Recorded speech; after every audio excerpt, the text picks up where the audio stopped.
Oh, c'est l'Halloween! So, je devais me déguiser en Jay du Temple sur le tapis rouge d'O.D. Martinique. Ok, je sais qu'il y en a, ils vont déjà commencer les blagues, ok? Oh, Bombo, tu ressembles à Lisa Simpson. Oh, Bombo, tu ressembles à Sideshow Bob. Oh, Bombo, t'as l'air de Gunna si t'es broke. Oh, Bombo, t'as l'air de Ice Spice, ok? Pas besoin de me le dire, je sais. Puis en passant, je sais pas pourquoi que depuis 2 ans, les gens ils chialent sur le fait que Jay du Temple il a l'air gay. Oh, Jay du Temple s'habille comme un massissi. Oh, Jay du Temple il a l'air sus. Bro, comment est-ce que tu vas dire que c'est lui qui a l'air gay, mais c'est toi qui écoutes Occupation Double? Parce que si on récapitule, c'est qui les premiers animateurs d'O.D?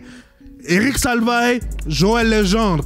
Et c'est vraiment entre Éric Salvaille, Joël Legendre puis Jay du Temple. Tu penses que c'est Jay du Temple qui a l'air gay? C'est Jay du Temple qui est gay? J'ai des petites nouvelles à t'apprendre, mon chum. Peut-être que ton gaydar a besoin d'être calibré. Mais how are you gonna be mad today that Jay du Temple looks gay when the other hosts were literally gay? They've been gay. Hold up. They've been gay.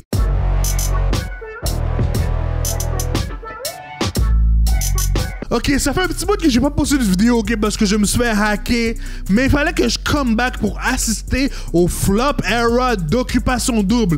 La plus grosse émission du Québec est en train de se faire canceller parce que les dynamistes sont fait intimider. Pauvre Jonathan. Mais il y a le candidat Jonathan qui est le chouchou du public, ok?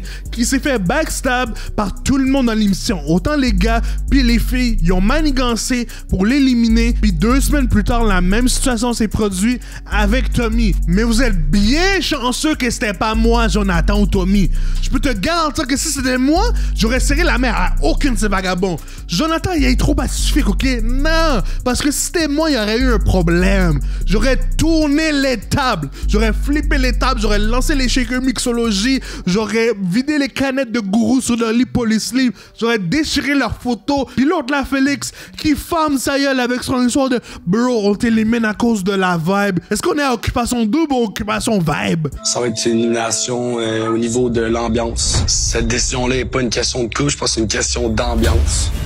C'est pas une question d'être correct, c'est une question de vibe. Go vibe on these nuts, nigga.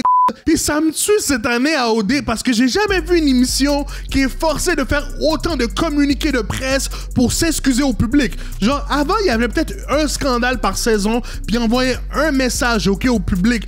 Mais maintenant, c'est rendu qu'à chaque 2 à 5 jours ouvrables, O.D. doit s'excuser. Puis même à ça, ils ont quand même perdu leur sponsor, là. Occupation Double a été le biggest L. Ils ont perdu comme 10 sponsors en 3 jours. En plus, c'est grave pour O.D. parce que maintenant, la prod, elle doit mettre en brouiller tous les commanditaires dans le background là. Bientôt on pourra même plus rien voir. Dans l'émission tout va être embrouillé, il y aura juste des têtes qui flottent.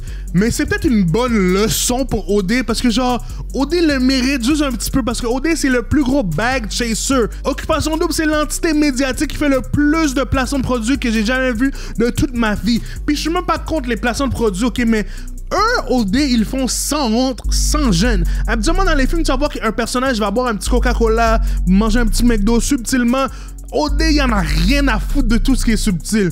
Ils vont te le montrer devant ta gueule, le produit, au ralenti, ils vont faire une annonce. C'est même plus une publicité dans une émission, c'est une émission dans une publicité. Bon, 27h.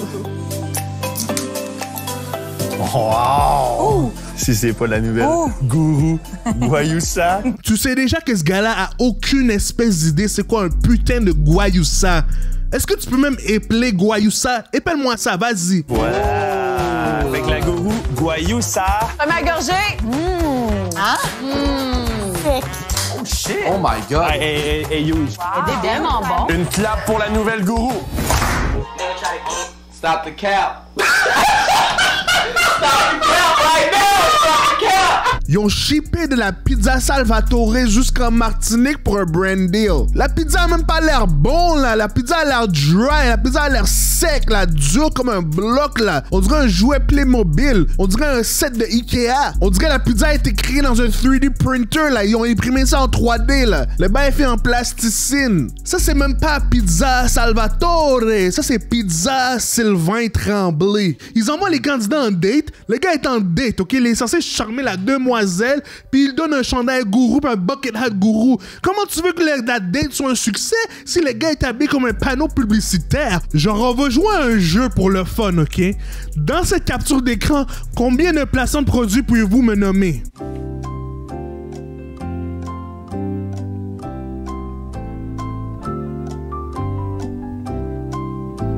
Cookit, Gourou, Bulle de Nuit, Kit Kat, Pepsi, Couche-Tard, Shaker. Genre, l'univers d'Occupation Double, ok, ça opère dans un monde où la seule chose qui importe, c'est les placements de produits. Pendant la pandémie, ok, ils ont utilisé la COVID-19 comme une opportunité pour faire un brand deal avec une clinique. Et aujourd'hui, grâce à Nela Santé et CDL Laboratoire, on a pu faire un test rapide. On a vraiment hâte de se retrouver pour l'applaudir, de voir tout le monde, puis juste de passer du beau temps ensemble.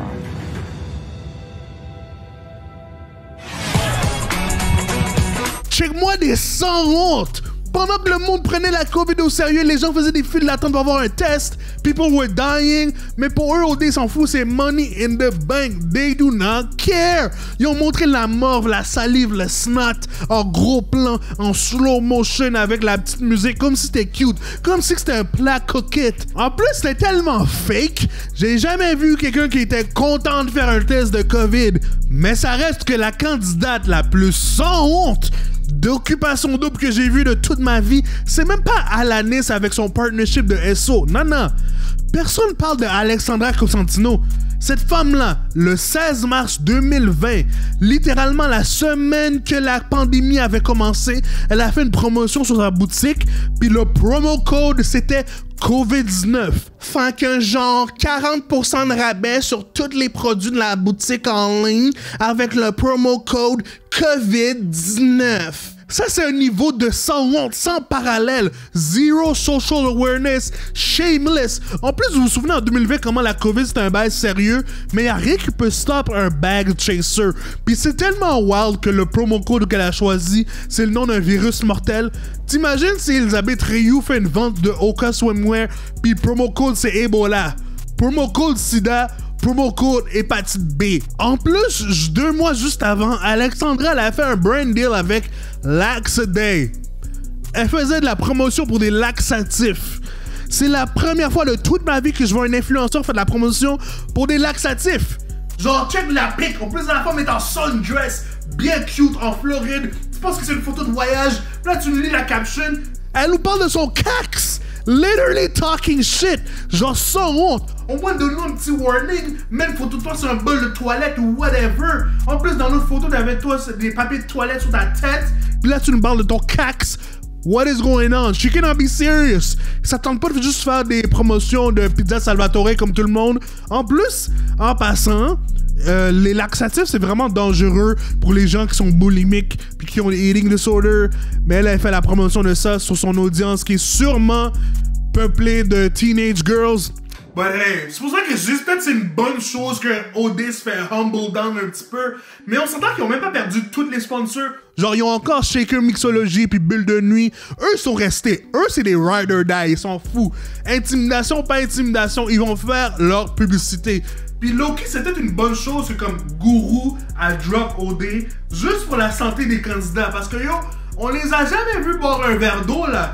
Toute la journée, tout ce qu'ils boivent, c'est Shaker, Bulle de Nuit, Gourou. Shaker, Bulle de Nuit, Gourou, all day, every day. Ça, c'est la diète d'un crackhead, là. En plus, ils reviennent au Québec, puis ils doivent faire les vérités au choc avec les YouTubers, puis la tournée des bars. These niggas are alcoholic, ok?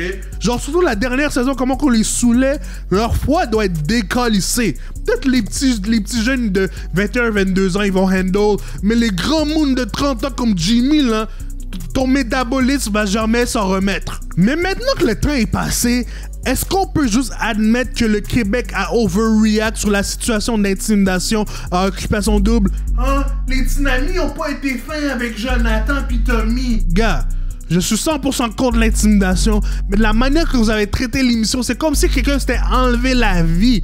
Comme si qu'il y avait eu un hate crime. Comme si que Jonathan s'était fait waterboard en Martinique. J'ai du mal à vous prendre au sérieux quand il y a toujours eu de l'intimidation à Occupation Double, puis ça n'a jamais été un gros problème, là. Genre, sur une échelle de 1 à 10, on va dire que l'intimidation cette année à OD, c'était comme un 6.5, 7 sur 10, mais la manière que vous avez réagi, c'est comme si c'était un 10 sur 10, là. Arrêtez de faire vos hypocrites, OK? Le seul vrai problème de l'émission, c'est que l'émission suck cette année, OK? Le show est pas bon cette année. Hein? L'intimidation, c'est tolérance zéro. Non. À OD, l'intimidation, c'est tolérance. Est-ce que le show est bon? Puis dans ce cas-là, le show est pas bon. Puis quand le show est pas bon, ben tout le monde capote parce que on n'est pas assez diverti. La moitié des candidats, c'est des NPCs, bro. Les candidats sont lame. Les parties sont whack. Les coupes sont fake. Le drama est boring. Les jokes de Jim Storm sont plus drôles. Puis la twist du CA est pas intéressante. Rendu là, il y a personne qu'on supporte. Moi, j'ai même plus envie que personne gagne. Cancellez-moi les prix, renvoyez-les à la maison. Bro, ça me donne mal à la tête de voir thick Mademoiselle Virginie se faire malmener par un bald-ass nigga qui s'appelle Philippe. S'il vous plaît, Virginie, ressaisis-toi, est-ce que t'as une colonne? Puis je suis tanné de voir Isaac, handsome Squidward looking ass qui bat des pauses. Hey, my name is Isaac and I'm from Montreal.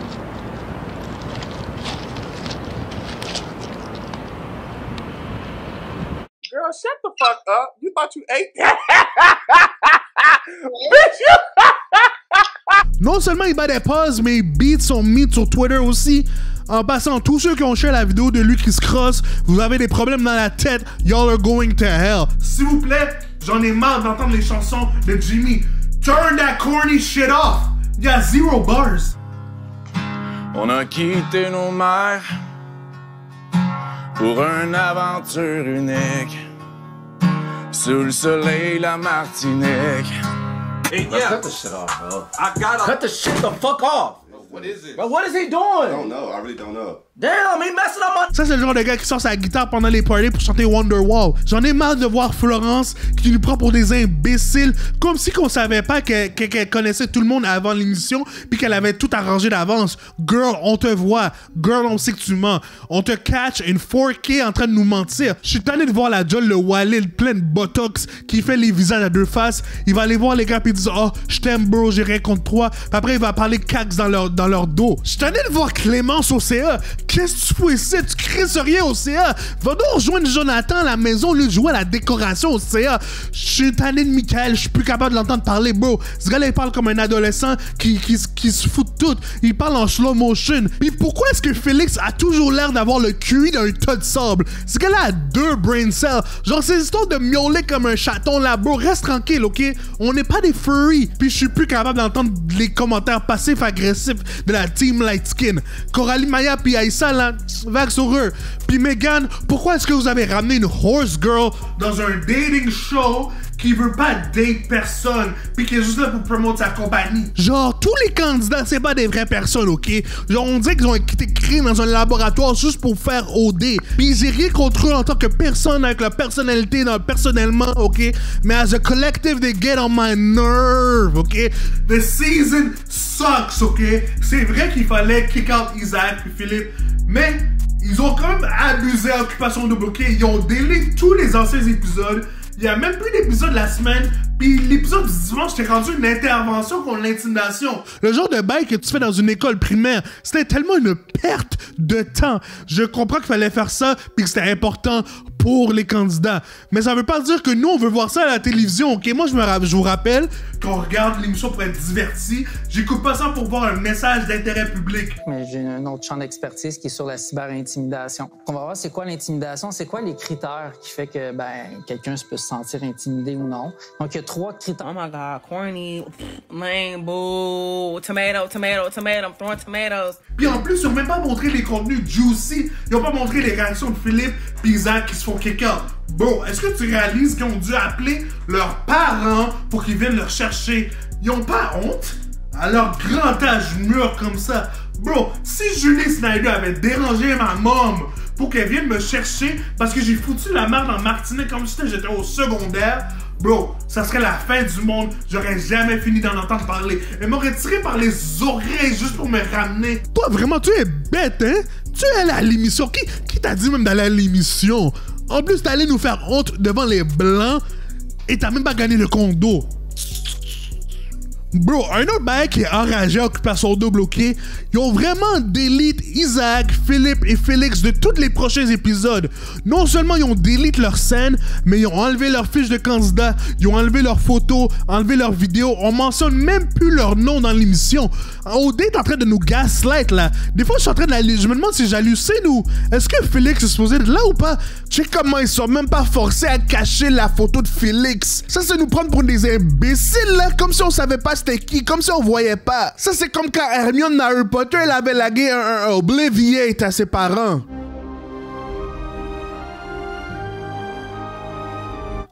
C'est comme s'ils n'ont jamais existé. Ils sont en train de les éradiquer de la timeline. OD est en train de traiter Isaac, Philippe et Félix comme si c'était Peter Parker dans la fin de Spider-Man No Way Home.